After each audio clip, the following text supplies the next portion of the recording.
एक समय की बात है, एक दूर पहाड़ी गुफा में ड्रैकोनिक्स नाम का एक ड्रैगन रहता था। गुफा लोनली माउंटेन में बहुत ऊंचाई पर स्थित था, जो धुंध और रहस्य में डूबी हुई थी। ड्रैकोनिक्स एक शानदार प्राणी था। उसके बदन पर पन्ना और नीलमणि की चमकदार परत थी और आंखें पिघले हुए सोने की तरह चमकती थी। ड्रैकोनिक्स अकेलेपन की गहरी भावना से बोझिल था। पहाड़ के अन्य जीव शक्तिशाली ड्रैगन से डरते थे, इसलिए वो एकांत में रहता था। उसके साथ केवल तेज हवाएं और दूर के तारे थे। वो एक ऐसा मित्र चाहता था जिससे वो अपना सुख दुख साझा कर सके और उससे डरे बिना उसके साथ रहे और उसके भीतर की कोमल आत्मा को देख सके। जैसे जैसे साल बीतते गए, ड्रैकोनिक्स का अकेलापन उसके विशाल कंधों पर शीशे के कफन की तरह भारी होती गई। वो अक्सर रात के आकाश में उड़ता था, नीचे की दुनिया पर अपनी उदासी भरी निगाहें डालता था, एक दोस्त की तलाश करता। एक दिन जैसे ही सूरज डूबा,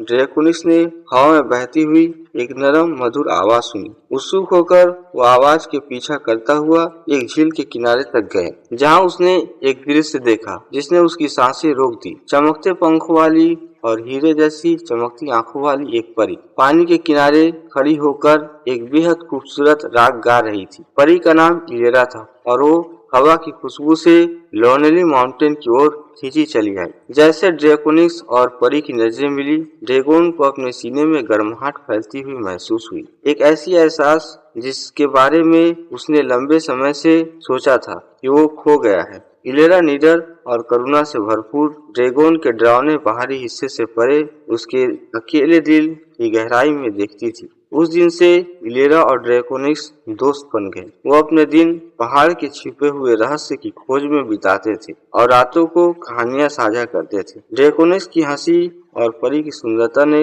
गुफाओं वाले हॉल को भर दिया। एक बार अकेले रहने वाले ड्रैगन को एक ऐसी खुशी मिली जिसके बारे में उसने कभी नहीं सोचा था।